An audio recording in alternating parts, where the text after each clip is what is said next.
जनता party. धन्यवाद सभापति महोदय, मुझे आपने बोलने का मौका दिया। और सबसे बड़ी चीज, विश्वविद्यालयों से जुड़ी हुई चर्चा चल रही है। हम यहाँ पे जितने भी सदस्य बैठे हैं, कई सारे हमारे जो वरिष्ठ सदस्य हैं वो छात्र संघ से जीत के आए हैं और निश्चित रूप से छात्र संघ चुनाव जो है वो बहुत ज्यादा जरूरी। मैं सभापति महोदय आपके माध्यम से सरकार का ध्यान आकर्षित करना चाहूंगा, अगर छात्र संघ चुनाव नहीं होते तो पश्चिमी क्षेत्र के, पश्चिमी राजस्थान के उस रेगिस्तानी क्षेत्र से निकल के मेरा जैसा एक जो मध्यम परिवार से आने वाला विद्यार्थी है वो यहाँ पे नहीं बैठ पाता। तो निश्चित रूप से आप लोग भी सारे लगभग हम एक लोअर मीडियम फैमिली से आते हैं। यहाँ पे मनीष भाई बैठे हैं, माननीय बायतू से आने वाले सदस्य हैं, शेरगढ़ से आने वाले सदस्य हैं, कई सारे हमारे लोग। ये तो मैं राजस्थान यूनिवर्सिटी की और जोधपुर यूनिवर्सिटी की बात कर रहा हूं, उसके साथ ही साथ सुखाड़िया से आने वाले हमारे माननीय कृपलानी जी भी बैठे हैं। तो निश्चित रूप से ये छात्र संघ चुनाव होंगे तो नए युवाओं को राजनीति में आने का एक मौका मिलेगा। और निश्चित रूप से अगर आपको लग रहा है कि साहब चुनाव सही नहीं हो रहे, तो आप उसके ऊपर कहीं ना कहीं 4 नियम ज्यादा लगाएं, लॉ एंड ऑर्डर को मेंटेन करने के लिए फोर्स ज्यादा लगाएं, पर छात्र संघ चुनाव कराएं ताकि नए युवाओं को आगे आने का मौका मिले। साथ ही साथ मेरा एक जो विशेष निवेदन आपसे मैं वापस माननीय मंत्री जी से करूंगा कि ये जो टेम्परेरी स्टाफ जो लगे हुए हैं टीचिंग और नॉन टीचिंग के, उनको आप परमानेंट जरूर करें।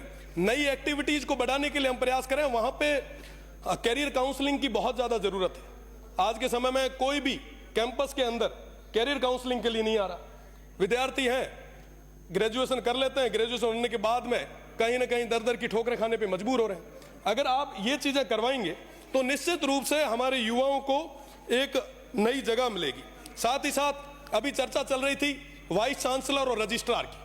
साहब मुझे कहते हुए बड़ा दुख होता है, माननीय भरतपुर से आने वाले सदस्य ने तो खुल के नहीं कहा, पर मैं सामने एक पट्टी लगी हुई देख रहा हूं, उस पर लिखा हुआ है कि भैया जो बोल रहे हो सत्य बोलो। और मैं सत्य बोल रहा हूं कि जो बड़ी अटैची लाता है उसको वाइस चांसलर बनाते हैं। वाकई जो ये कोई भी हो, कोई भी राज आया, चाहे पक्ष हो चाहे विपक्ष हो, निश्चित रूप से जो जितनी बड़ी अटैची लाता है उसको बड़ी यूनिवर्सिटी का चार्ज दे दिया जाता है। आप विचार करें, क्या वाकई वो बड़ी अटैची वाले कुलगुरु जैसे पद पे बैठने लायक है क्या?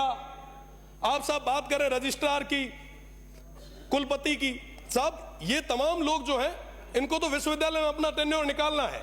कुलपति का टेन्योर 3 साल का होता है, वो बड़ी अटैची दे के आते हैं, उनको तो ये लगता है कि साहब 3 साल में कैसे वापस इकट्ठा करें और जाएं। साहब इस दौर में सबसे बड़ा नुकसान किसको हो रहा है? हमारे इस प्रदेश को हो रहा है, हमारी आने वाली पीढ़ी को हो रहा है। आखिर उसका गुनहगार कौन है? अगर हमारे युवाओं और हमारी इस शिक्षा नीति को पूरी तरीके से खत्म किया जा रहा है तो इसका गुनहगार कौन? गुनहगार हम लोग यहाँ पे बैठे हुए 200 के 200। क्योंकि साहब ये चीज हो रही है, हम देख रहे हैं, पर भी हम चुप बैठे हैं, हम मौन बैठे। आखिर कब तक चलेगा ऐसा? साहब इन यूनिवर्सिटीज को बचाएगा कौन? हमारी इस शिक्षा की जो नीति है, ये जो संस्थाएं हैं, इनको बचाएगा कौन? बचाने के लिए लोगों ने हमें भेजा यहाँ पे, और माननीय मंत्री जी बिना तो हाथा जोड़ी करे थोरो है कि साहब आप इस ओर देखें, वरना वाकई ये सिस्टम लैप्स हो जाएगा। साहब रजिस्ट्रार और वाइस चांसलर को कोई लेना देना नहीं है, वो ठोक ठोका के अपने घरों घर चले जाते हैं। वो बेचारे जो नीचे बैठे स्टाफ है वो दुख के आंसू रोते हैं। वो कहते हैं कि साहब हम हमारी व्यथा कहां है, किसके आम? साहब कोई बात सुनने के लिए तैयार नहीं है, इनकी बड़ी बड़ी पहुंच है। मेरा तो निवेदन है कि आप एक एक दिन आप सर्किट हाउस में मत रुकिए, आप यूनिवर्सिटीज में रुकिए। उन युवाओं के बीच में नवाचार आएगा साहब, नए क्वालिटीज के लड़के आगे आएंगे, आपके लिए रिसर्च करने वाले लड़के आपको मिलेंगे। आप तो उनको आगे लाएं।